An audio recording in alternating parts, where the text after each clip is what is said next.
Hey everyone, कैसे हो आप सब। बड़ों को प्रणाम, छोटों को नमस्ते। आई होप सभी अच्छे होंगे, लेकिन मैं अच्छी नहीं हूँ क्योंकि थोड़ा बहुत फीवर की जैसे कंडीशन लग रही है। क्योंकि इससे पहले अभी 2 दिन का सफ़र करके आए हैं, तो बहुत लंबा सफ़र रह गया, 10-10 घंटे का, वो भी ट्रैवल ही ट्रैवल। और गर्मी, इतनी गर्मी की लग रहा है ऐसा है कि गर्मी ही हो गई है, तो काफ़ी सर भारी भारी सा हो रहा है। खैर रखो साइड इन सबको। तो मैं आप लोगों को थोड़ा बहुत ये सीनरीज दिखा रही हूँ।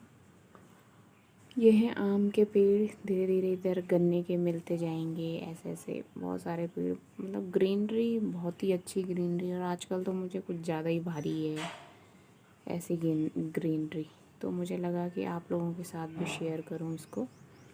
तो वीडियो के माध्यम से आप लोगों को बताना चाह रही हूँ। तो हम गए थे अपने इधर काम से, तो मैम के यहाँ रुकना हुआ था। इससे पहले हम 1-1.5 महीने के लिए भी स्टे किया था उनके यहाँ पे। तो अभी जब फिर गए थे, तो जब हम स्टेशन पे उतरे तो लगा ही नहीं कि हम कहीं बाहर जा रहे हैं। बहुत ही मतलब ऐसा घर वाली फीलिंग आ रही थी कि अपना ही एरिया है भाई। तो जब उनके घर पे गए तो ऐसा ही लग रहा था कि अपने घर में ही एंट्री ले रहे हैं। तो मैम हमारे लिए पानी वगैरह लेके आई, फिर मैम के साथ गप वगैरह मारी।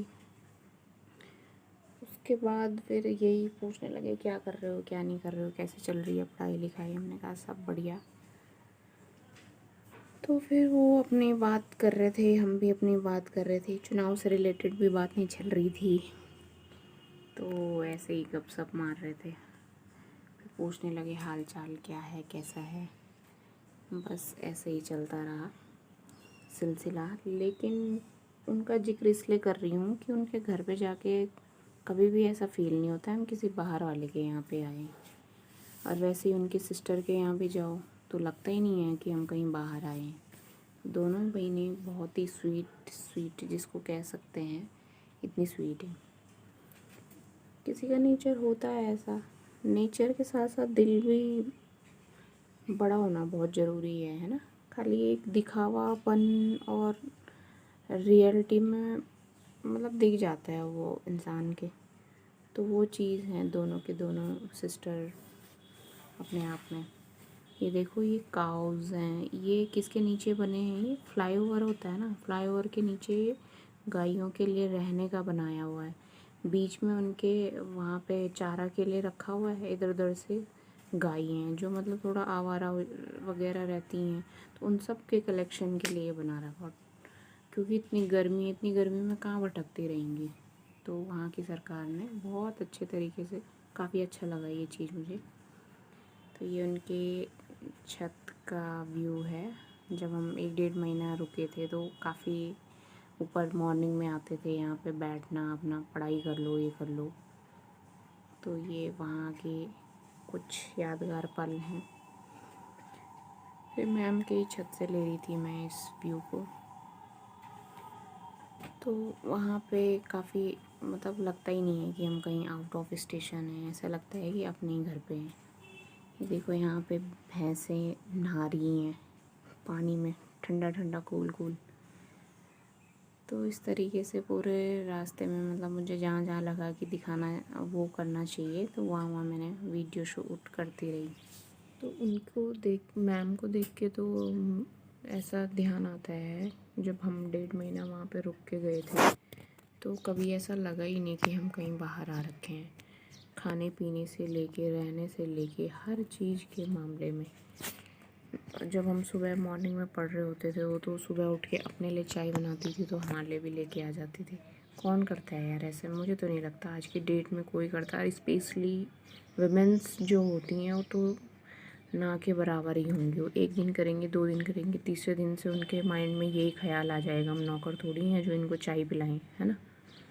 लेकिन वो लेडी मतलब सैल्यूट करना बनता है भाई। ऐसे लोग बहुत ही कम होते हैं जो मतलब इतना सोचते हैं। हमको रखा उन्होंने तो अपने बच्चों जैसा ही रखा, कि जैसे मेरे दोनों बच्चे हैं वैसे तुम भी हो। तो कभी ऐसा फील होने ही नहीं दिया कि तुम घर से बाहर हो। जिस चीज़ की ज़रूरत है बेझिझक बोलो, यहाँ पे सब अवेलेबल है ना। तो बस ये है कि नेचर ने थोड़ा उनके साथ ऊपर नीचे वो कर दिया। तो अपने जब वो बताते हैं अपने बारे में ये सो, तो दुख भी होता है सुन के, लेकिन बहुत ग्रेट लेडी जिसको कह सकते हैं ना।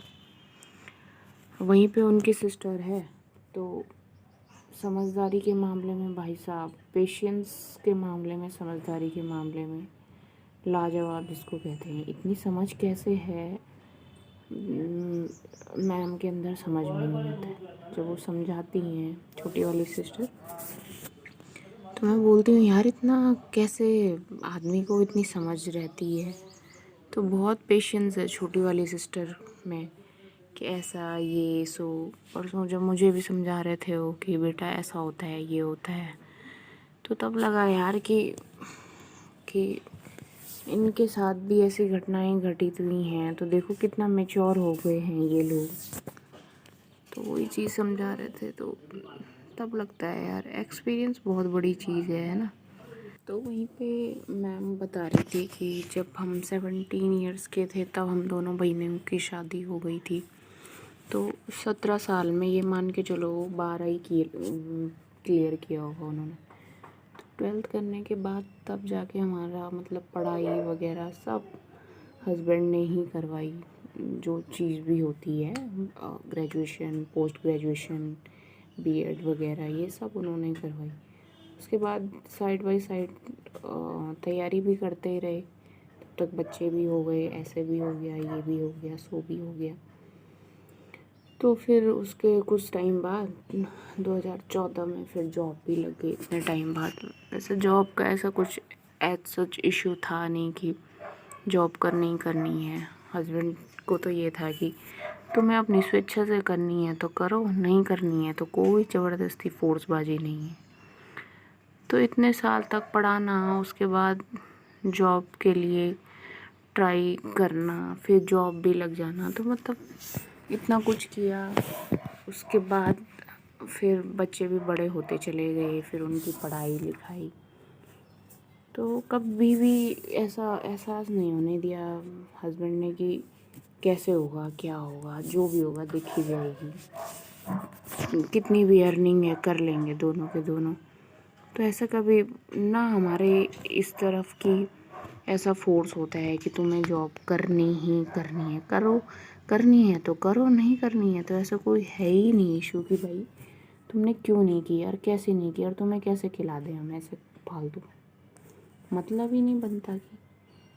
तो इस मामले में यहाँ थोड़ा सा ऐसा है कि बढ़िया है कि, और हम लोग इस उस उद्देश्य से नहीं जॉब के अंदर गए कि हम कमाएंगे तो अपना ही हमारा रुतबा ये सो नहीं कि चलो भाई फॉर्म भर दिया निकल गए तो ठीक, नहीं तो देखी जाएगी, बच्चों पे करेंगे कोशिश।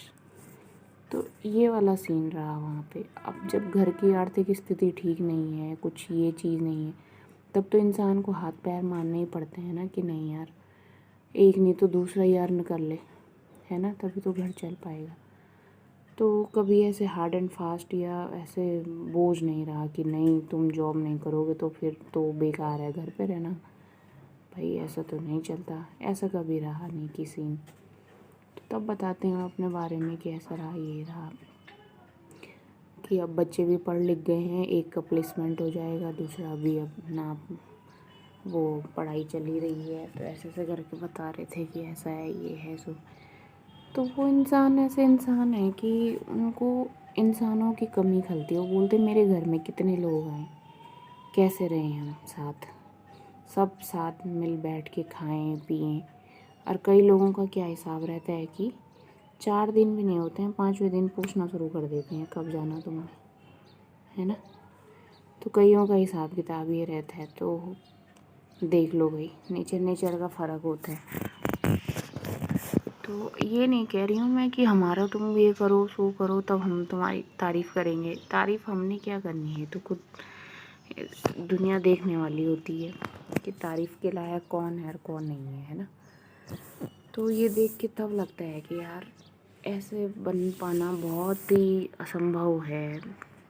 मैं भी इतना खड़ा नहीं उतर पाऊँगी जितना दोनों मैडम में खड़ी उतरी हुई हैं, है ना। तो तब मुझे याद आता है जब हम छोटे छोटे थे, 9th-10th में पढ़ते थे, तो हमारे यहाँ पे भी 2 दीदियाँ रहती थी एमएससी वाली। एक रुड़की से थी और एक रुद्रपुर की कहाँ से थी, वहाँ पे एचएनबी में एमएससी करने आए थे।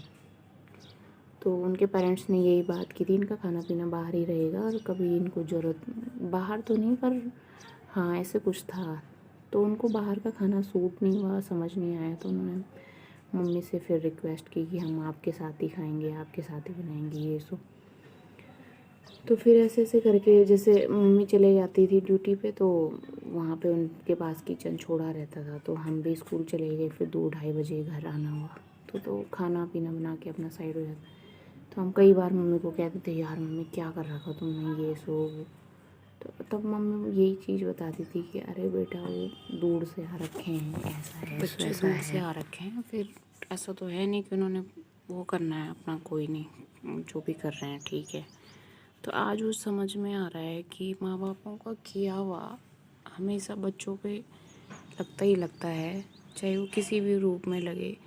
बाहर देखो कौन होता किसी का नहीं होता है भाई, यहाँ खुद अपने घर के अपने नहीं हो पा रहे हैं तो वो तो बाहर के ही हैं, वो मेरे रिश्तेदार थोड़ी हैं, या हम उनके रिश्तेदार थोड़ी हैं जो हमारे लिए ऐसे सेक्रीफाइस हो रहे हैं, है ना।